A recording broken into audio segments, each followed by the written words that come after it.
welcome back to Fantasy Football Futures. I am Tyler, and this is Tim. What's up? And this week is the opening week of one of the best seasons to start. 22 straight weeks of football every Sunday till February 20th.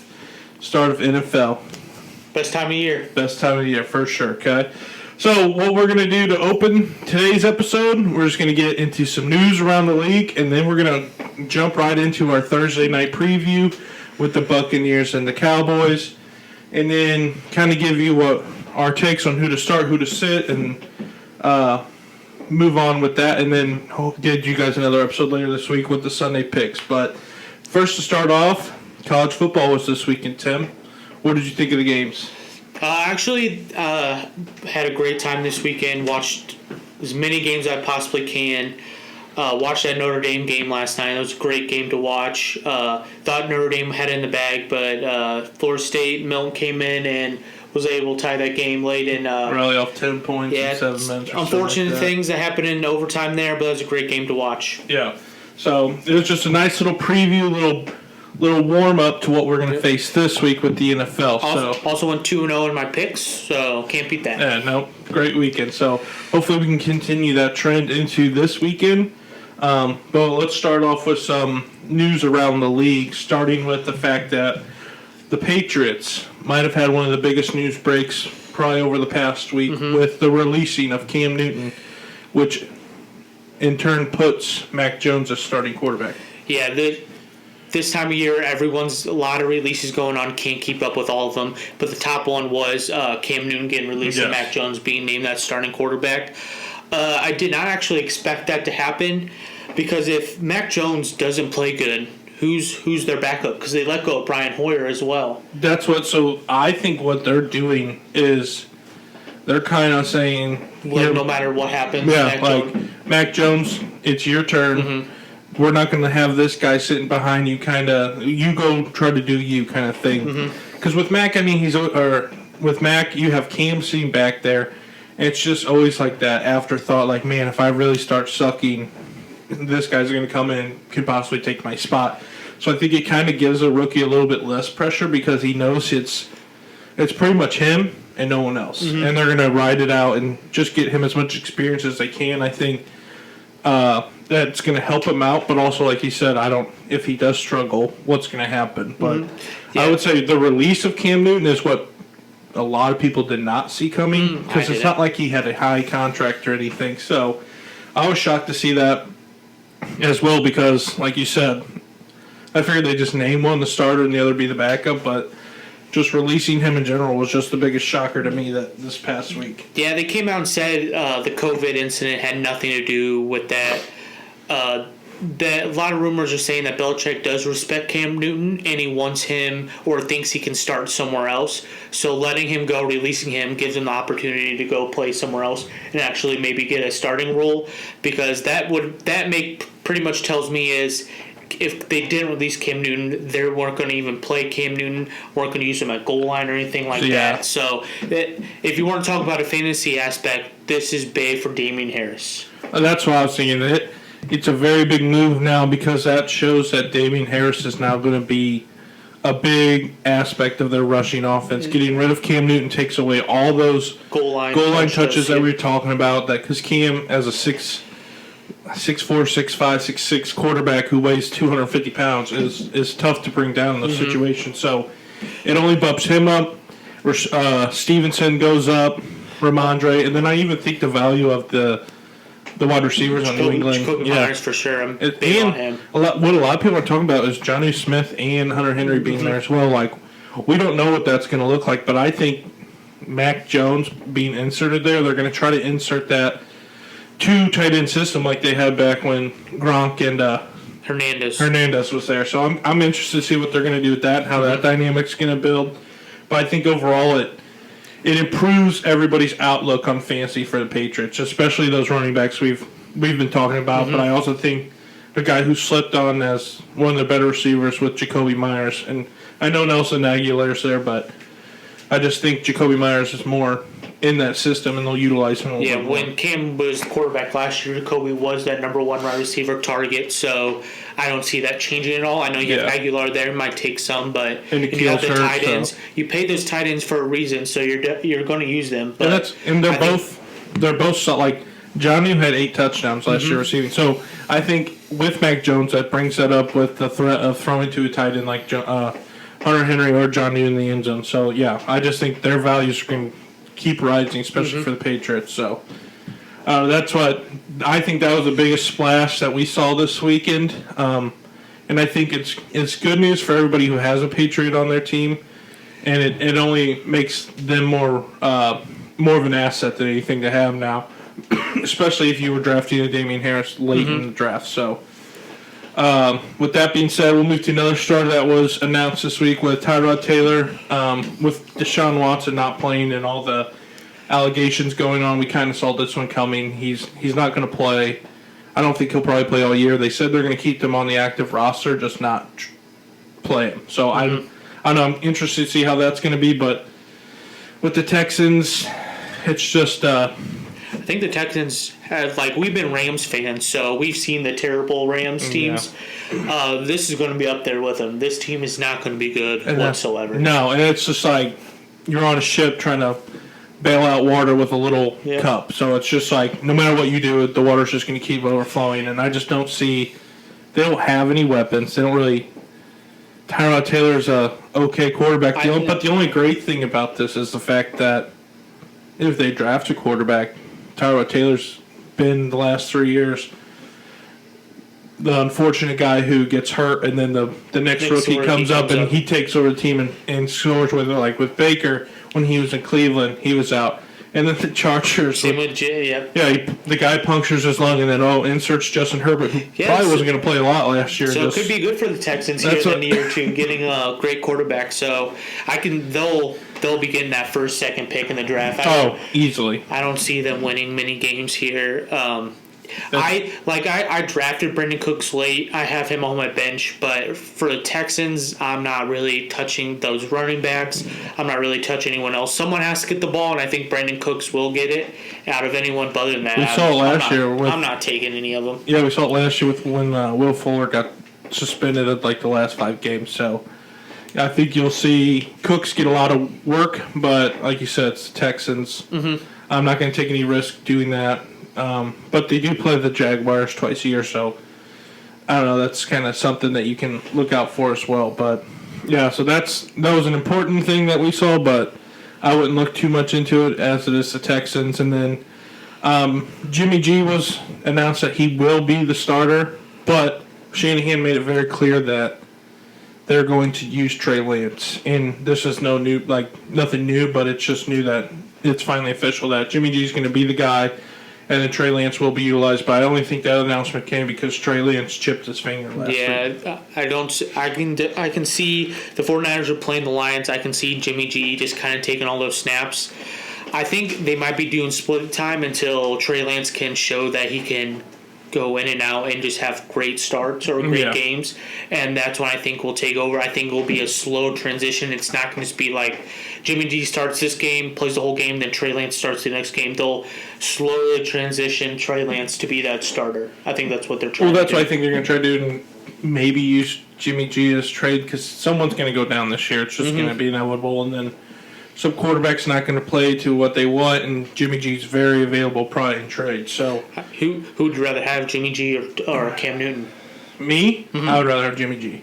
Same here. Cam Newton his feet's great, but watching him throw the ball the past 2 years has been awful. It's not good. He's not really accurate, and I just feel like he's not going to get back to the level that he once was. And I feel like Jimmy G can still play not great football, but he can be a reliable quarterback in the NFL, like someone who will just go and get you nine wins a season, 10 wins a season, and pretty much it. He's not going to do anything crazy, but for right now to try to get you over that hump, I would take Jimmy G over Cam Newton. Yep, I agree. But yeah, like you said, I think Lance is going to eventually take over there. It's you don't trade up for a guy not to play him, and I think Kyle Shanahan and Jimmy G are kind of like already on the outs, and It's just working its way into Trey Lance taking over at number one. And then another starting quarterback that I've seen a lot of news recently with Carson Wentz is that it's more trending up that he will be the week 1 starter for the Colts. Yeah, I kind of saw that too, and I do think that he'll be the starter. They have their backup is Easton there, and yeah, I think if Carson Wentz is ready, he'll be playing. I don't think they're going to try to save him for maybe a week or two. I think if he's ready, he's playing. That's why he's been getting the reps. He's been doing everything. He was on the COVID protocol list, but if anything, that only does him a little bit more because it gives him a week off to rest and relax that ankle. But like you said, yeah, I think if Carson Wentz is there, you're going to play him. And I think that will benefit all Colts players as well. Paris Campbell, Michael Pittman, Jonathan Taylor, N'Keem Hines, Marlon Mack. I think for fantasy, having Carson Wentz back there only increases, especially the receiving type of guys.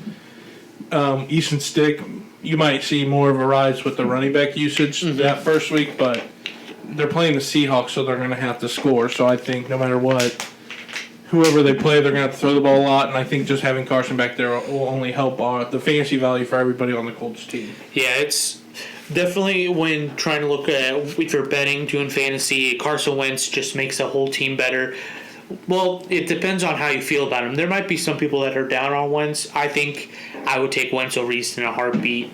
I think Wentz will have a better season than they did last year. I think he will. He has a better team around him, better coaching staff, just in a better environment altogether. So I think he will have that better season.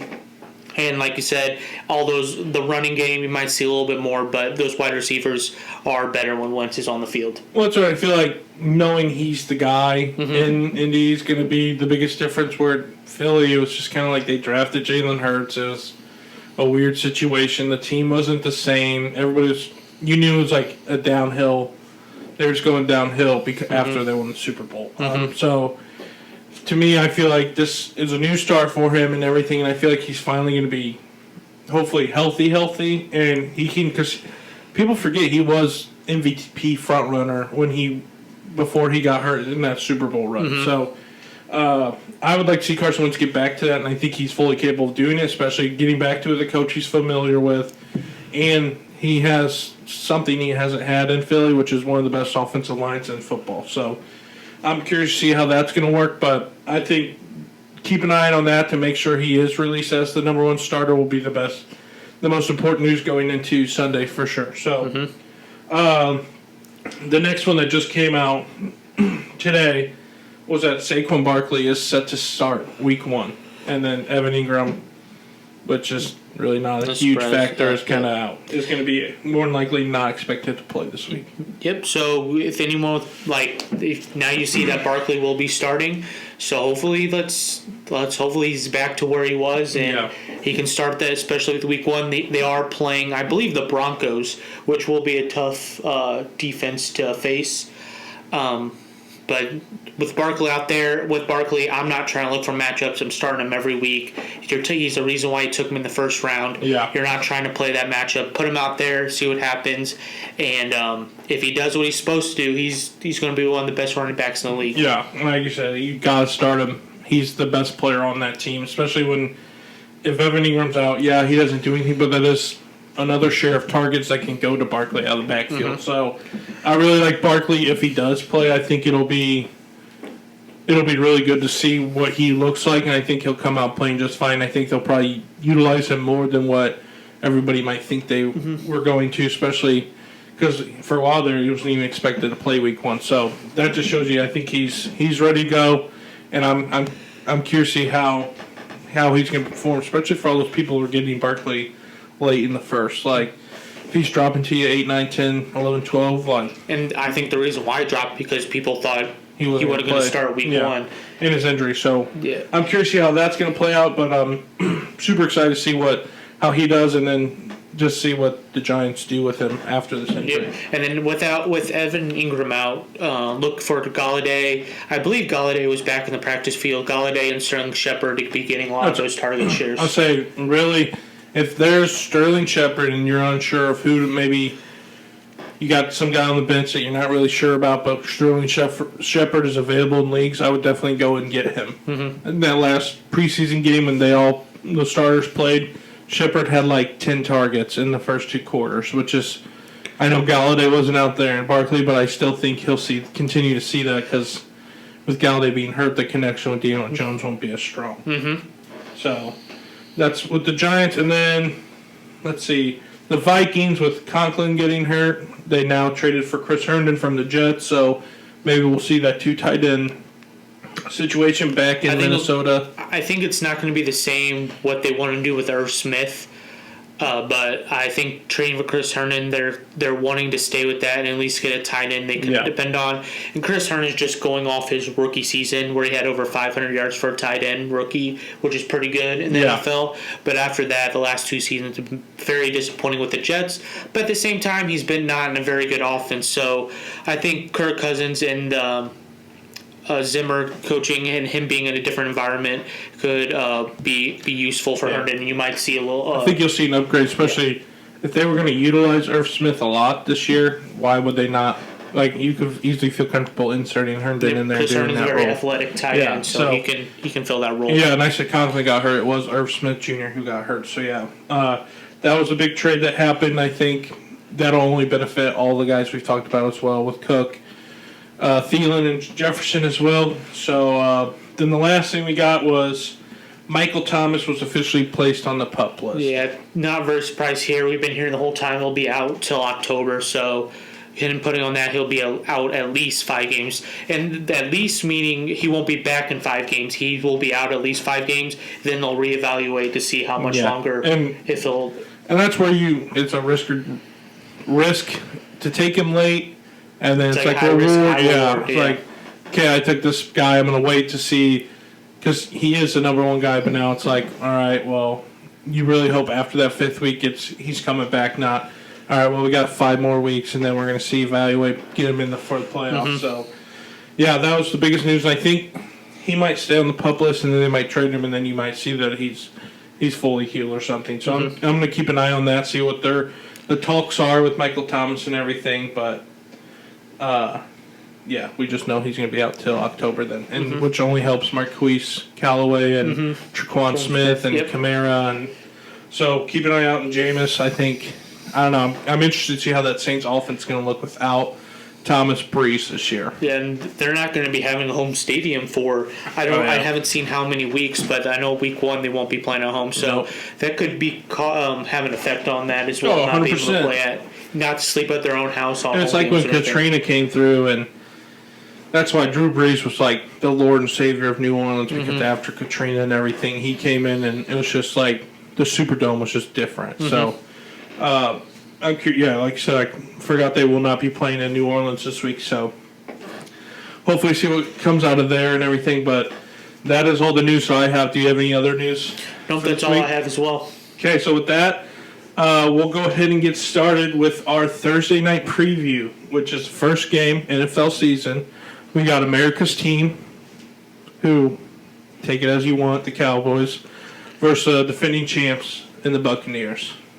Yeah, this is so. I was thinking probably on these podcasts, these Thursday games we're going to break down a little bit more than we will on Sundays. Yeah. Because it's only one game to talk about. On Sundays we'll have so many games. But we'll also probably on this game we'll break down just a little bit more, kind of see why individual matchups, who we like in fantasy, why we're kind of having certain bets and have certain prop bets as well. So this will take a little bit longer, but we won't be doing this for each game. Yeah. But with the big news coming out of Cowboys camp this week is the fact that their all-pro right guard, Zach Martin, won't be playing because he's out with COVID. Yep, and then also this morning, I think it was this morning or last night, Dominican Sue for the Bucs will be out as well with COVID. COVID as well. Yes. So COVID's making its second round. I think this hurts the Cowboys more than it hurts the Bucs because Zach Martin is such a viable piece of that offense. And last year, with Dak getting hurt, that offensive line was just a rotating door of injuries. Nobody could stay healthy. They were just terrible, which didn't help Zeke at all. I think you'll see a little bit of a decrease of the offensive line without Zach Martin because he is so good, but I'm just kind of curious to see, do you think this impacts Zeke's running performance at all? I think it can a little bit. Like the same with Barkley, with Zeke, I'm not looking for matchups. But out of all the whole season, this having his best offensive lineman, or arguably his best offensive lineman, Zach Martin's a very good guard, against the best running defense from last year, it's going to be a very tough day for him running the football. And that's what, the Cowboys' offense last year was just not good at all. So, they were great when Dak was there. Mm-hmm. It was on track to be one of the, because they had to, they couldn't stop anybody on defense. So, Dak was throwing for an average of 350 a game, and they were putting up 36 points per game because they had to just to compete in a game. Mm-hmm. With the Falcons, they let up 40 points in the first 3 quarters, and it was just Dak kind of had to come back and bring the team back and everything. So before we go further, I read it wrong. Sue has actually got removed from the COVID list, so he's back. Yeah, so that only benefits the Buccaneers. Yeah. Which again will hurt because you got Vita Vea, Ndamukong Suh up the middle. So the Buccaneers' running defense was the best last year. They led the league in yards with only 1,289 yards, only had 3.6 yards per carry, and only gave up 10 rushing touchdowns. Yeah. So he gave up 80 rushing yards a game, which is in the NFL it's pretty hard to do that. So. Yep, but at the same time, Zeke's that 3 down back. They did give up the most targets and receptions to the receiver. But do you think that's going to be more Zeke or Pollard this year? It could be. You might see more of Pollard back there because I know they've came out and they want to keep Zeke healthy.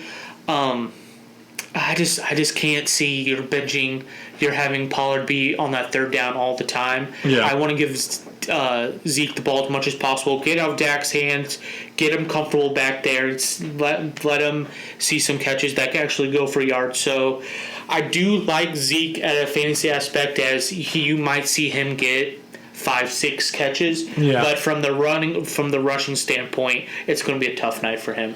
That's what I'm interested to see what they're going to do. If they're going to try to spread it out and throw the ball around a lot first, and they kind of get into that running game, or if they're going to say, let's see if you guys can stop Zeke in our offensive line this year. I don't know. I think Zeke will he'll get a touchdown or 2 for sure in this game.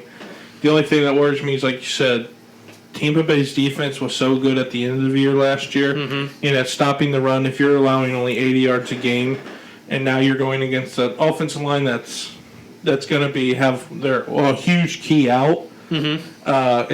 It changes everything with Zeke. But I don't know. I think Zeke's going to come out because he's trying to prove something this year. So I think I could see him rushing for 70 yards or so this game and a touchdown or 2, and kind of breaking out and putting people on note that he's ready and he's back for the full season. Yeah, it's if they can get any kind of running game going, that's just going to make that Buccaneers defense for the passing game wasn't the best last year. I'd say they're about average. They had those bad games against the Rams and the Chiefs during the season where they gave up a lot of yards. Yeah. So if you can get any running game going, and then you get Lamb and Cooper, just have them getting going after that, I think it could actually be a good for the Cowboys. That running game will just be important for them. And that's what, the thing that worries me is that the Bucs, they did look bad at times against the pass last year, but they really turned it on towards the end of the year. And the thing that changes everything is everybody's back. That's the thing. At the end, when they're finally starting to get synced up, when they're doing great, that team's back. Yeah. So that makes preseason, I think, not as important because everyone's kind of on that same page. So it should be. I really like the Bucs defense to kind of shut the Cowboys down. I think the Cowboys will get some points on the board because at the beginning of the season, the over always hits, and the defenses take not always. A lot of times. Not always, but a lot of the times they always hit. But with that Bucs defense coming back and just all of them together already, it's going to be tough for the Cowboys, I think. That's why. A very tough game. Yeah, it's going to be interesting to see because with the Cowboys' offense, they do have so many weapons that we talk about over and over again. With Dak coming back off that injury, I feel like he has something to prove. Zeke wants to prove something. Mike McCarthy has to prove that he's a good coach. And I think CeeDee Lamb and Amari Cooper are going to be the focal points of this week. And then don't sleep on Michael Gallup having a terrible week either this week, because I think a lot of eyes will be on Amari and CeeDee, which might leave opportunities for a guy like Michael Gallup, who runs a lot of deep ball routes and has shown that he can go and get the ball. So I don't know, it's an interesting matchup because, like you said, their run defense is so good. Cowboys in the past have been very run reliant on Zeke. But now I feel like over the past year and a half, they've made a switch to be more pass heavy because they're trusting Dak more. And they went out and have guys like Amari and CeeDee. And I'm curious to see what kind of CeeDee. I know there's a lot of hype with CeeDee and what he's going to look like this year. Yep, and you always have to look forward that team coming off a Super Bowl win. You see, not all the time, but you see a lot of times those teams struggle the first few weeks because it was a long season last year. You didn't have a lot of time to recover before you went back into preseason. So that's something to look forward to also, and just see how that all works for the Bucs. They're coming off the Super Bowl win. Everyone's hyped. It's in Tampa, right? Yeah, it's back in Tampa. That stadium's going to be filled, and it's going to actually be a great matchup. But it will be interesting to see because we did see the Cowboys get down last year, and Dak and all those wide receivers and Zeke just score a lot of points at the end of at the end of the game because they're trying to catch up the whole time. And that's what it's going to be very, especially fantasy wise. It's going to be. I feel like Cowboys can lose the game, but you'll see large performances out of them because, like you said, they have to keep up. Like it's not a matter of fact of trying to match what the Buccaneers offense does, because when we discussed, you said the Cowboys defense last year was terrible. It was 20th overall. They gave up 386 yards a game, which is awful. 227 yards allowed passing, and then this is what blows my mind. They gave up 158 yards a game rushing the football. In the NFL, it's a pass-first league now. How are you giving up 158 yards of rushing a game? And it's just crazy to me going to a team that now has two really solid running backs with Ronald Jones, Leonard Fournette, and an offensive line that's all back. Everybody's back. Tom Brady, who can pick defenses apart because he's so smart. So I'm just interested to see what that's going to happen in the aspect of Gio Bernard if he plays despite his ankle injury. So I'm curious to see how that defense improves. I know they went and got Micah Parsons. Yep, and then they drafted, I know, 8 out of their 11 picks were defense, and then they also got Dan Quinn as a defense coordinator now. I think the Cowboys' defense is going in the right direction. I just don't think it's going to be that good again this year. They might have a little bit of improvements. I don't see them giving up 158 rushing yards again. No. But I do see them having holes, in teams like the Bucs, the really good offensive teams, really finding those holes and being able to exploit those. And what worries me is their secondary is so young. They did go pick up 2 safeties this offseason, which will only help them. Keanu Neal from Atlanta's there, and then I forgot the other guy they wouldn't picked up. But they're solid additions to the team. It's just how much can you really rely on them changing the whole aspect of your team? Yeah, and with the like you said, the Buccaneers returning all 11 guys on offense, adding a guy like Gio Bernard, third down back. Tom Brady, that's Tom Brady's James White. That makes just another option for Tom Brady. I know. Getting a full offseason now with Mike Evans, and Chris Godwin, and Antonio Brown. And you throw Gronk in there. Is it just too much for the Cowboys to handle? So I just think the Buccaneers offensively, fantasy-wise, is going to be a tough matchup for people to pick and choose who they want. But I think you're not going to go wrong with – you can't really go wrong with any of them. But, especially a guy like Mike Evans, I feel like will be one of the top players for them this year, because I feel like last year we saw towards the end of the playoff run, Brady was finding a lot more reliability on Mike Evans, especially in those end zone goal lines and red zone touches, just throwing fades up to him and him going to get the football. So the bond between all three of those guys is only going to continue to grow, and Antonio Brown kind of really staying out of the news helped a lot. So I don't know. That's what. It's going to be an interesting matchup. I feel like the Buccaneers match up really well against the Cowboys, and the Cowboys can throw the ball, but it's just going to be how much can they throw and how much can they use the run game to slow down the clock and slow down the game. So yeah, that's where Zeke comes in. I don't think when we go over the most valuable fantasy player, I didn't put Zeke down, but he's the most valuable player in this game for the Cowboys to be able to keep them in this game. If he can get going and average like 4.5 or more yards a carry or something like that, I think it'll change this whole game's aspect. If he can get going running the football, that just adds something for the Cowboys. It allows the game to slow down a lot, and I think we'll only see improvements from the passing game, opening more stuff up if they have to start loading the box to try to stop the Cowboys' run offense. But, so offensively with the Buccaneers are coming back.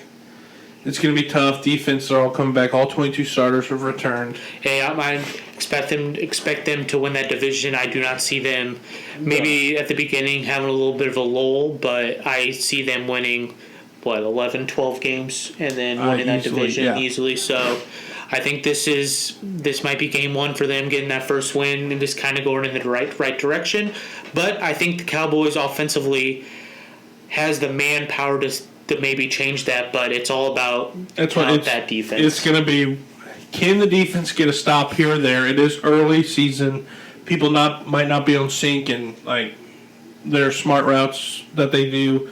Maybe someone goes deep when Brady thinks he's going to curl and they get a pick or something. Yep. So turnover battle is going to be huge with it. And like you said, Cowboys offense, a lot of hype around them, and we think their firepower can withstand trying to score with the Buccaneers, but I just don't know for how long. So it's really going to rely on what the Cowboys defense does and kind of how the Buccaneers offense looked, because they started out slow last year, but they really picked up towards the end of the year. So interested to see what it's going to happen, what it's going to look like.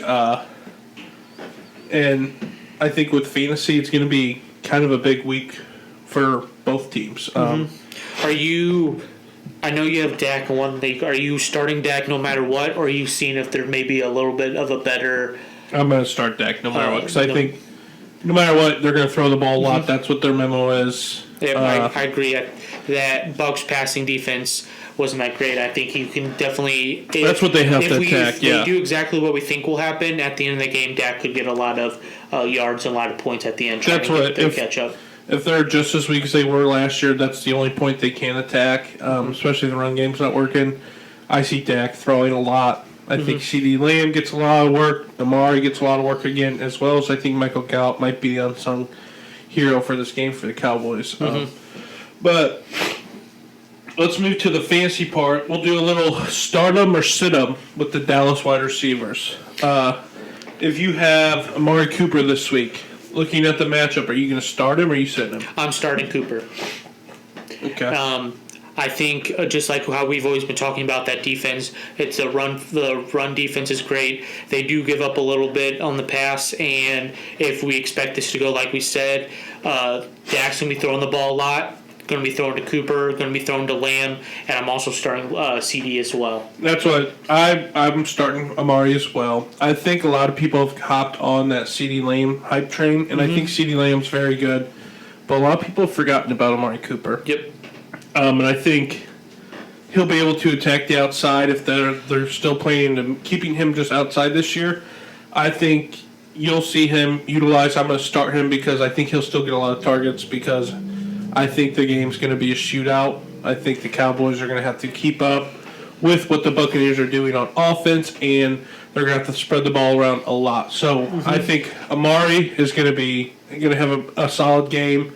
I'm going to start him out of the three receivers they have. I'm going to start Amari. And like I said, with CeeDee Lamb, I'm also going to start him just because of the dynamic ability. His ceiling is so high. This year especially. I think he's one of those. I think they're both one of those. You're not looking at those matchups Unless of injury, of course, I'm starting Amari Cooper and CeeDee Lamb almost every week. I That's think what, their passing offense is going to be, with Dak being back and being healthy, I think that puts them in a great offense, top 10, top 15 offense that I'm going to be looking to play each week. And especially with Dak being back, which is the biggest thing now, with like Andy Dalton, or not Andy Dalton, they're back up now. I think it's Blaine Gabbert. I don't even know. Yeah, I don't know. I don't even remember. But yeah, if like Dak were the injury for his shoulder comes back or something, then I'm gonna look at matchups and see like, do I really want to take a risk on Amari or CD? But I think with Dak back there, these two are always going to be starts no matter what, because their defense is so bad. I think they're going to have to be in games. They're going to have to throw the ball around a lot. And Mike McCarthy with Rodgers he loves spreading the ball around. So I don't see why that would change here. They have a quarterback that can sling it, and then you got two guys in Amari and CD who are dynamic receivers and would be number ones on any team they went to pretty much. So I like both those to start. I think they both will have very well games this year. But out of the three of them, so you got Cooper, Lamb, and then Gallup. I think Gallup can potentially have a big game, but if I'm looking at those three, I just think they're going to feed the ball a lot to Amari and CD this week, and I would veer away from starting Gallup this week just because I don't think he'll get as much target share, but he can easily put up big yardage receptions. I think he's a big play guy. Let's run down the field. I'm going to throw you a 20 or 40-plus yard go route. You go get the ball, and then that's kind of what he brings. So it's a boomer bust kind of guy with me for Michael Gallup. So yeah, I'm not starting Gallup either, because I'm in all 10 team leagues, so that's not where I'm looking for. But if you're in those 12 team or higher leagues, Gallup might be that first flex. And if you have two flexes, that second flex, I think that'd be a good. And that's what I mean. Like, it's a guy. He's a risky guy you're going to throw out there. Like, if I have Amari Gallup or CD Gallup, and you're choosing which one to play, you're always going to play one of the other two. But if I'm like, I have a Gallup versus like Jalen Waddle this week, who are you going to throw out there? Do you want to throw out a guy who you know can potentially put up large points in a week, or do you want to take the risk on a rookie for your first flex just his first week? So it really depends, because like I said, Michael Gallup's a very big boomer bust guy. He can go get you a touchdown or two, and then with how much the Cowboys throw it, I think he'll be a deep ball threat this year for them. So, yep. And like you said earlier, he might have a sneaky game. And if you're playing daily fantasy on that Thursday night, that might be someone that when you're stacking your lineup with one of the higher players, getting Gallup with that lower salary might be a great play. And their whole thing might be to take away the other two and then just kind of see what Gallup can do. So he's one that I think he should be on your watch list. If you're unsure about a flex between Gallup and someone, well, I would take the risk on him this week, especially with it being the first game of the year, Dak coming back. I feel like the Cowboys are out to try to prove something, and I think they're going to throw the ball a lot. So I would not look away from starting him if I had that option, like you said, 12-team league or two flexes, and you were unsure between Gallup and another guy. I would lean Gallup just because of that boom factor that you can't have. So we're both starting Cooper, Lamb, and then Gallup. If 10-team, I would sit him, but the 12-team or higher, there's that. If it's an in-between, I would start kind of situation, Now with the Tampa Bay wide receivers. Between Brown, Godwin, and Evans, who's your must-start? My must-start, Mike Evans for sure. I think Mike Evans has shown in the past seasons, last year, that he's that touchdown guy for Tom Brady. So Mike Evans is a must-start. Not really looking for that matchup, really. I think him and even Chris Godwin, you could say, is a must-start. Like we said, the Cowboys' defense is bad. Oh, yeah. So those two are my must-starts. And to be honest, it's not a must-start, but Antonio Brown would if I would have him, he'd be starting a lot of my leagues because of that, just how bad that defense can be against the pass. And that's what, for me, my absolute must-start, I think, is Mike Evans. Now, weekly between those two, I think it's going to be a coin flip between him and Godwin on who's the guy. But I think Mike Evans just brings so much more to the table because how big he is as a receiver, and his route running ability is great. And he can go up and get any ball that you throw to him. And like we talked about, Tom Brady loves throwing those fades to Mike Evans. I remember several games last year, Mike Evans would have like 3 catches, 2 touchdowns, and like 6 yards. Mm-hmm. That's because all he would do is catch 2-yard fades for touchdowns with Tom Brady. So, like, I like Mike Evans the most. I think he will bring the most issues for the Cowboys defense because of his height and size. And I think Tom Brady and him built a stronger connection towards the end of the year. But like I said, the next two, I would actually prefer, I think, Antonio Brown over Godwin this week. That's a good just call. Because I think Antonio Brown, given a full season, off season with Brady, and Brady has been trying to get Brown with him for the past like 3 years. I think something is going to build there, and Antonio Brown's going to have a sneaky, like high season, like he maybe not reminiscent of what he was in Pittsburgh, but a very high season this year. So I think Evans would be the best option, and then for me this week it's Brown and Godwin, just because I think Antonio Brown will be playing in that slot outside position, going to get those go balls and everything, and he's too dynamic of a player not to try to see what he can do against a bad passing defense. Yeah, it's Antonio Brown only played 8 games last year, but his fourth on team in targets was 62, which is 15 less than Gronk, who played all 16 games. So, like, if you're going off targets per game, if those 8 games, it looks like Antonio Brown was getting more targets than even Mike Evans. That's right. So it's something to look forward to. I like that, Antonio Brown. I like Chris Godwin. I like to see him have another good season because he was kind of injured last year, only played 12 games. But Antonio Brown, if you would pay, I think he's almost a must start as well this week. That's I like Brown more than Godwin just because, like you said, the target share I think is going to be there for Brown because he plays that slot. He's quick. He's got quick movements, and he's still really good. Yeah. So, must start for sure. I think Evans is first for me, then I go Brown. Godwin I could throw in my flex, but like if I wouldn't have to start him, I would be okay taking that risk not starting him this year. And then for the Buccaneers running backs, Jones and Fournette. This being, let's say, okay, we'll start with Gio Bernard, high ankle sprain, mild high ankle sprain. Who knows what that means? Still question mark for Thursday. Say he doesn't play. Who are you starting between those two? Ronald Jones is a must start for me. With giving up over 150 yards last year, I think I know in the playoffs, Fournette kind of took over of that role, but throughout the season, Ronald Jones was that starting running back for the Bucs.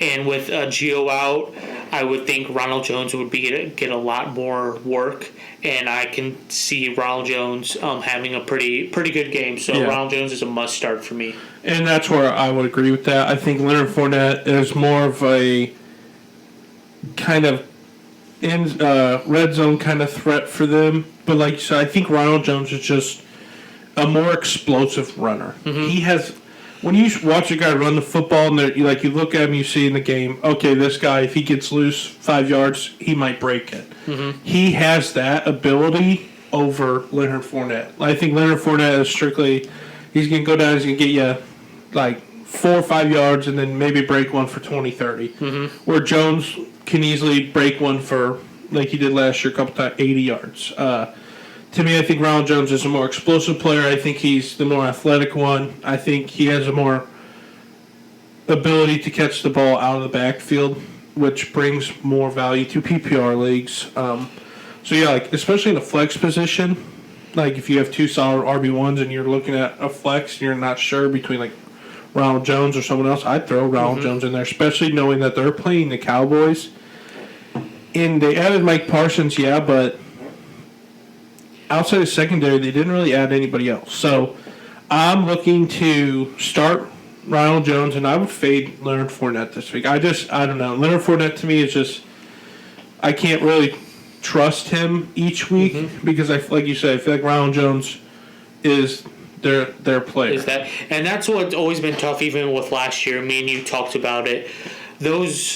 It's tough playing the running backs for the Bucs because Ronald Jones might have a great game, and then next week he just doesn't play, doesn't do anything. So it's very and that's very a Bruce Arians offense, But I think Bruce Arians comes off with Ronald Jones, just starts with that. He had almost 1,000 yards last year. Fournette only had less than 400. They were close with the touchdown, so if you get close, you might see Fournette steal a couple touchdowns. And that's Jones. It's a touchdown relied back with Jones Fournette. does have that breakaway speed, and you might see Jones be getting those carries for this game. Yeah. Okay, so let's say Gio Bernard does play. He's healthy. Do you play him as a possible flex option?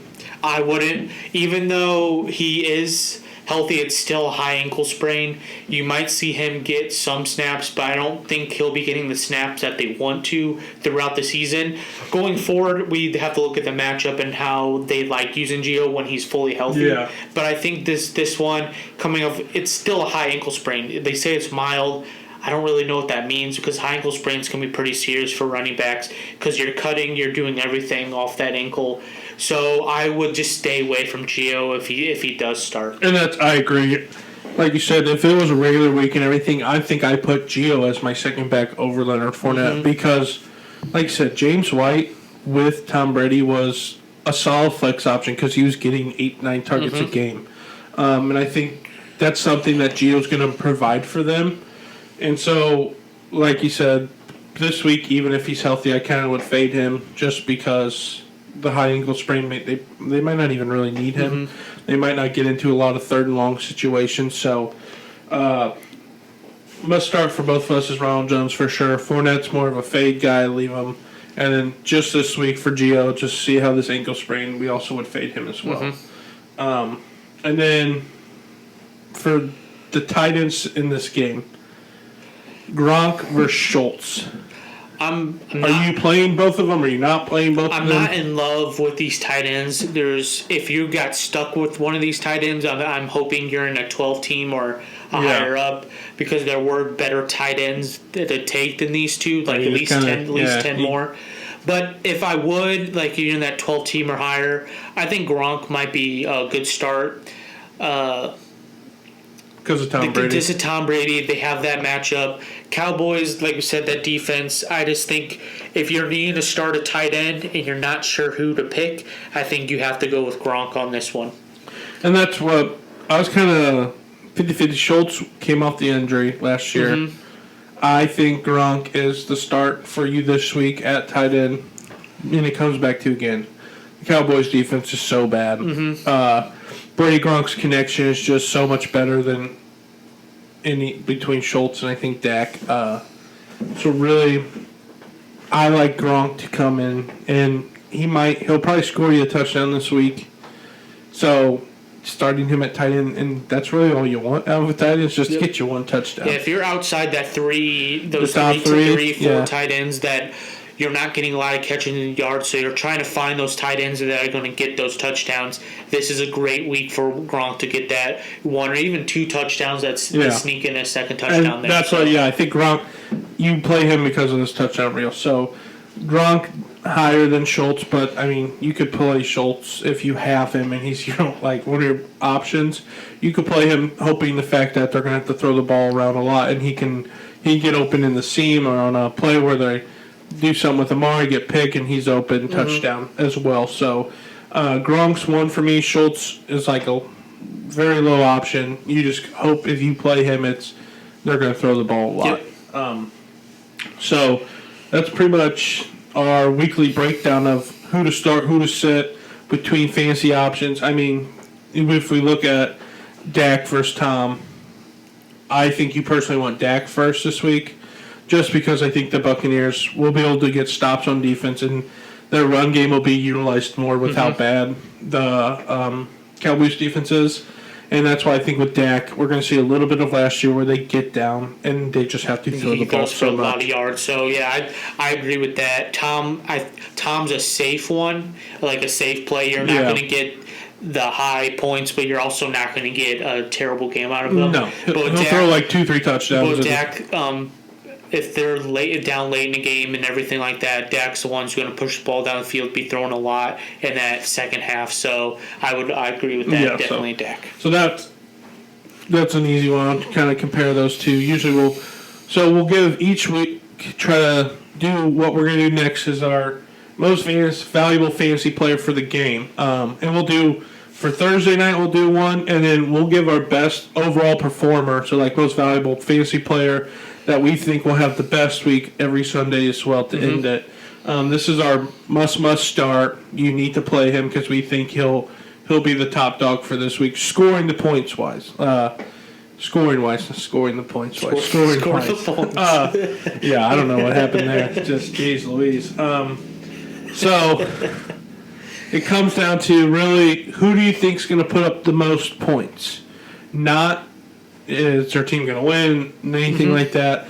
Who do you think's going to break out? And this could just be a positional thing. So who do you think this week for which team has the biggest breakout on Thursday? For me, it's going to be Mike Evans. I think Mike Evans is going to have a lot of opportunities and even some targets in that end zone, in that red zone, to get some touchdowns. So I can see Mike Evans going for around 100 yards and getting 2 touchdowns in this game to be the top scorer. And it's he could easily do that with his body frame. And like you said, the red zone work that he gets compared to everybody else is just insane. It's like it's Tom Brady said to Blink when they get down to 5, he's either not throw one fade route to Mike Evans. At least give him the ball, give him a chance to score a touchdown, give him a chance to make a big play because that's what he does. And that's what, especially PPR. So this will be PPR basis every week. I think Mike Evans is a great option for Thursday night breakouts. But for me, I'm also going to go a wide receiver, but it's not going to be with the Buccaneers. It's going to be on Cowboys. And I think that's going to be CeeDee Lamb this week. And that's solely because of the fact I think they're going to move him around and do a bunch of different mismatches inside with him, and they're going to try to get him the ball a lot. And I just think he'll have a big game. He'll have a lot of receptions. He'll put up some yards, and I think he'll score a touchdown.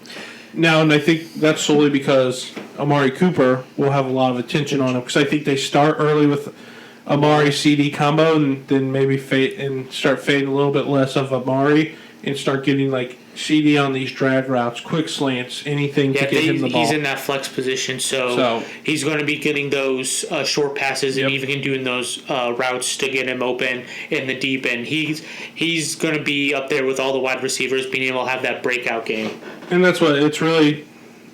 A lot of hype has been built up around CD, and now it's time to see if it's going to happen. Yep. And he did it plenty of times in Oklahoma. So I think this will be the highest scorer of the game. I think he'll put up the most points solely because he'll get a lot of catches. He'll score a touchdown. He'll have a lot of receiving yards. So he'll do all aspects of it. So the high score for me was CD, most valuable player, and then yours was Mike Evans. Mike Evans. Perfect. Okay. So let's go ahead and move into then our gambling picks for this Thursday night game. I did a little bit. I did some options with it. My first pick with Thursday night, and I'm sure you have the same one, is the over at 51.5 points. Yep. So actually, I saw it on 52 this morning, but I'm still going with that over. I think the Bucs will get their amount of points in the 30s or so, and then with them coming back, I can see the Cowboys making close later, a little bit closer, and getting into the 20-25 range. So I think 52 is is going to be an over they'll be able to hit. Yeah, I agree. Like it's just getting 28-24. I think they'll easily score that many points. I think the Buccaneers will score more and over at 51, especially the first week. Defenses aren't playing as great. It's your first game into it. And it's just changing a lot of things. Yep. Now, the only thing that worries me is if this defense comes out and just shuts down everything because they have been playing together for a year now and all 11 starters are back and everything. But I just feel like first game of the year, people are going to score 51 points or 52 points to get is not a lot of points to score, especially in the NFL anymore between two teams. So I like the over at 51.5. Yep, I love that too. So my next pick. This morning I saw it was Bucks -8, but I was actually able to see it at -7.5, and I actually bought a half point, so I have Bucks -7. And that's what I kept the half point. I think the Bucks will win by 10 points. 10 points or more? Yeah. That very easily could happen. Just because I think they're going to start scoring, and the Cowboys are going to have to keep up, and I think the Bucks defense is good enough. They'll get a stop here or there where the Cowboys might not be able to catch those stops as much. So I like the Bucks to win as well. 7.5. I think those are both great numbers. But like, if you can buy that half point, I say go for it. I'm sure the odds aren't crazy different from what you got and what I got. Yeah, it's really. I always try to. This year, I'm gonna try to play those points of getting like the -7, under -7, -3. Those half points can really, in the end, could help you just at least push. So 7. I really like 7, but I kind of agree with you. It's going to be at least a 10-point game. That's why I just think the Buccaneers are too good for the Cowboys, and it'll just be a hard game for the Cowboys to keep up. So yeah, I agree with that one. So what are some of your prop bets? So what I have is I have CeeDee Lamb going over 61.5 yards receiving. I can see that. I can see close to 100 yards for him being that flex position. So I think he'll easily get over 80. I can see 6, 7, 8 catches. The 80 should be very easy for him. That's why I think 61.5 is super low for that team, especially knowing what the defense has, and I feel like they're just going to have to throw the ball because running's going to be really, really tough against them. So I love the 61.5. I think Amari was 63.5. Michael Gallup was in the 40s. So really, if you look at both those guys, you could take almost any of them. But I just like Lamb. I think he'll easily get over 61. I think he'll be around that 80-yard mark, and that's at -117 for the whole game. So.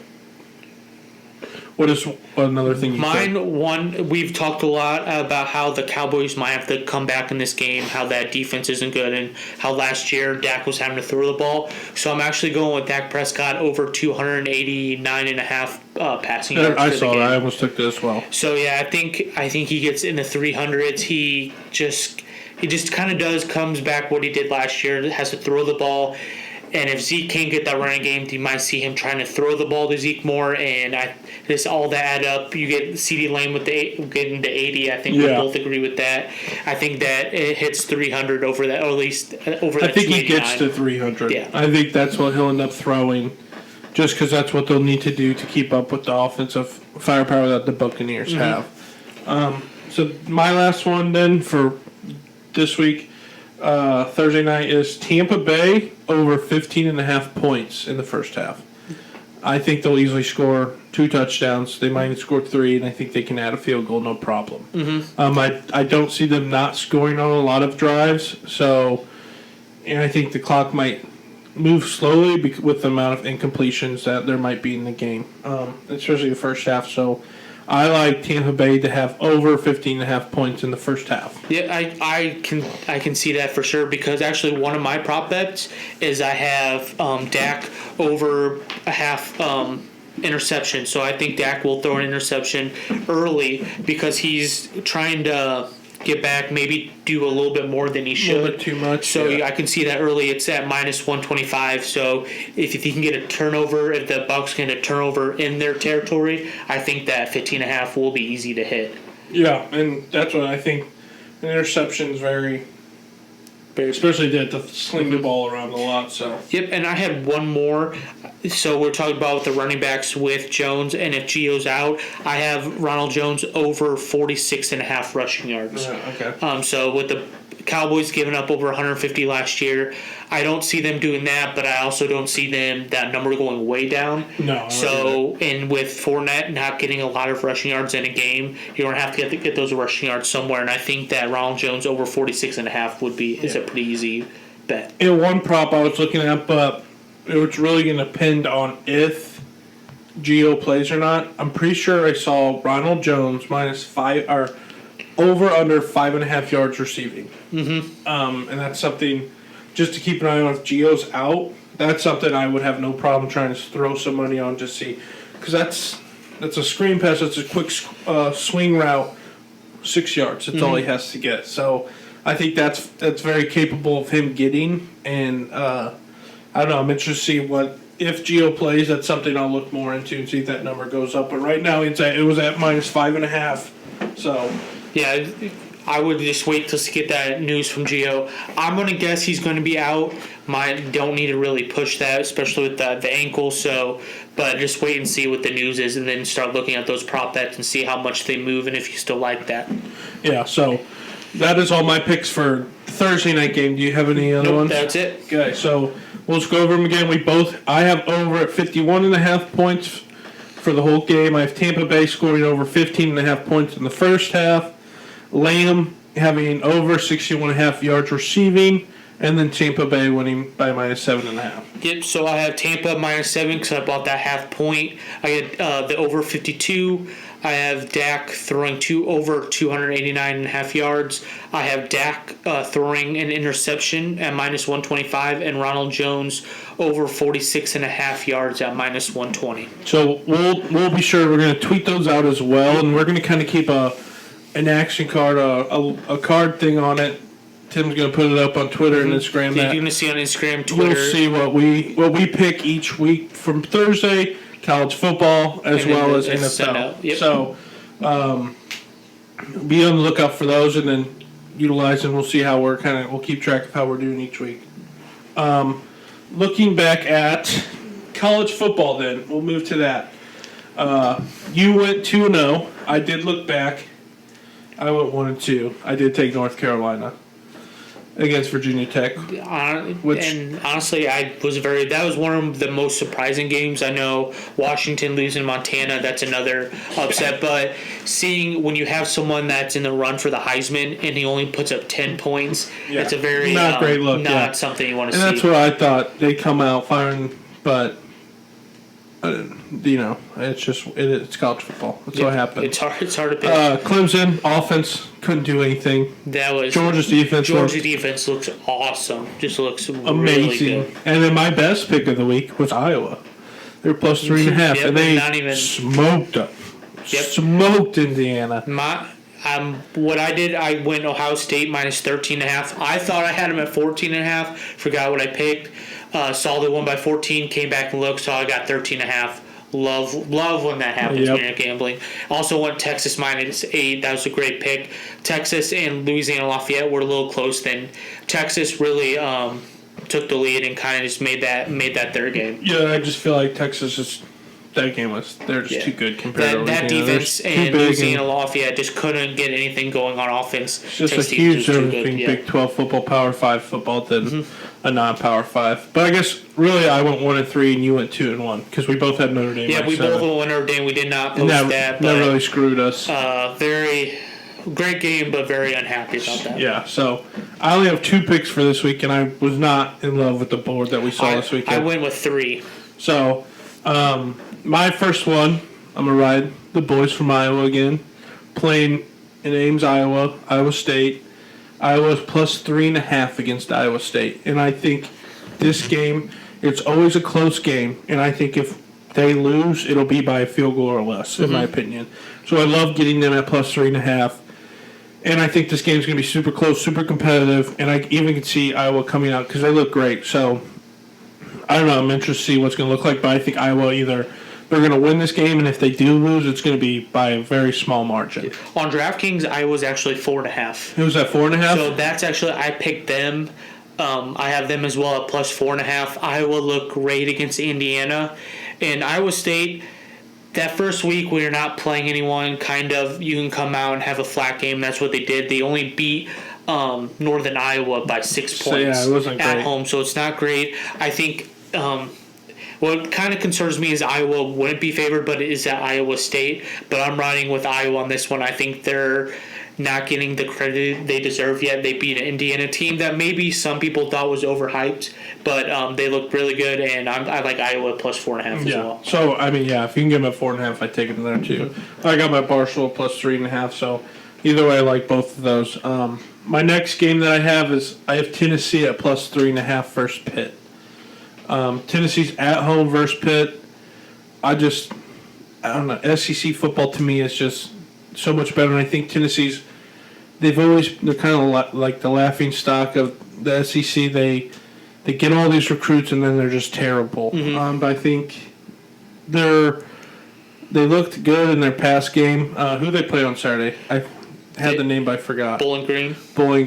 They look good against them, which isn't hard to do. It's a MAC team. But I think they'll come out, and I think they'll put a game up against Pittsburgh, and I think they'll win by 3.5. Or if they lose, it'll be a close game. But I think Pittsburgh coming into Tennessee. It's going to be tough to beat them down there, and I think Tennessee will win or because I almost took both these teams money line too because I think they'll just win outright. But I like to just have the points just to be safe, especially with Tennessee. They can. I think if they lose, it's going to be close. And like same with Iowa, if they do lose it, they're both going to be close. So Tennessee at plus 3.5. Yeah, I always stay away from the Tennessee. Tennessee has screwed me over in the past, but I can see why you would do that. Yeah. SEC country, you're at home at Tennessee. Pittsburgh, usually not a football team. They are favored in this game. I know. And I think Pittsburgh is a little bit better than they have in the past. So I can see that happening, but I also can see Tennessee controlling that game, at least making it close until the end. I think it's going to be super close. So, So my next pick, I'm riding with the Texas train again. I'm going Texas -6 at Arkansas. I was very close to taking that as well. So I really liked Texas played great. I know it's kind of biased because I did bet them. They won me some money, but I think they will beat Arkansas. Texas look like that defense is back. The quarterback for Texas is starting to control that game late in the game, and also Arkansas didn't have that great of a week. I think they waited till late to start scoring. Yeah, they scored late, and it was a tough week for them.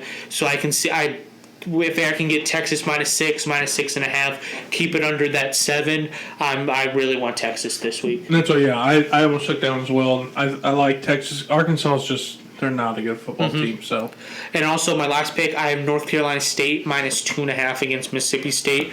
North Carolina State looked great against UCF. They won 45-0, control that game from the beginning to end. Mississippi State had to have a amazing comeback just to win that game. Yeah. And so I think Mississippi State has some struggles, and I think North Carolina State is coming off a great win. I think they can win that by at least 2.5. Yeah, and that's what, for one game for me to kind of keep an eye out on is right now they have Ohio State versus Oregon. The spread's at 13.5 for Ohio State. And Oregon barely won. And that one's just, I don't know, that's a game to keep an eye on. Just watch that spread line, see if it goes up or down. If it goes down, if Ohio State's favored by like 10.5 or something at some point, which I don't think they will be, but if you can keep it under 14, it's something to look at. Yeah. Because Stroud looked good. It's his first game. You got Olave and Wilson to throw the ball to. Ohio State's going to be tough to beat. That offense looks great. That defense did have some holes. Minnesota's running back, unfortunately, who's actually out for the season now. Yeah. He actually had surgery. Ran for, I think he was at 150-something yards against that defense. So Ohio State has some holes on defense. Big Ten, it's just going to be tough. Ohio State has some big holes on defense, but that offense looks amazing. Yeah, so that's what, if I had one last watch out for, it's definitely Ohio State at -13.5 against Oregon. Is it at Oregon? No, I think it's in Ohio State. Really? Okay. But I would have to double check, but I think it's at Ohio State. So that is all the picks I have for college football. NFL, you got any more? Nope, that's it. All right, so that'll wrap up. We'll tweet these picks out. We'll keep track of them, kind of see how we're doing. Hopefully, we're all in the green, staying good. Yeah, tell us why you like the picks or don't like the picks. Yeah. Any comments we'd like. Yeah, let us know. See if you take them, don't take them. What are your picks? Maybe we'll see if we can what you're taking this weekend. But that'll wrap up this episode of Fantasy Football Futures. We're going to try to get out an episode every Saturday. So with football starting up, we're going to try to do every Monday, Tuesday, get an episode out with the waiver wire and our preview for Thursday night games. And then as well as the previous week preview. And then we're trying to get one out Saturdays about the Sunday games and our picks for Saturdays. And then we might change it up to and do like a Saturday pick'em show kind of thing, or get one out Friday with our Sunday picks and everything. So just keep an eye out for those starting after week 1. But we'll definitely have another episode coming out this week before Sunday with previews, starts, who to fade, who to start, everything for Sunday, and then our picks. So just make sure you keep an eye out for that, and follow our Twitter, Instagram. We have a Facebook page you can go check out, and on YouTube, subscribe, leave comments, tell us what you want us to change, add any topics you want us to discuss instead. But yeah, just let us know. Check everything out. We'll be tweeting out everything, letting you know, and we'll keep track of our picks. So hopefully those all turn out well, and then we'll continue to churn out these episodes as much as we can. So at least 2 weeks, and then if we started kind of getting on good basis, I can even see maybe even 3 weeks. So once football's over for me, life will be much easier. So, but yeah, so this was episode 5 of Fantasy Football Futures, first week of NFL. Can't wait. We're looking forward to it, and we'll be back on Friday or Saturday. Friday or Saturday. Yep. So thanks, guys. See ya.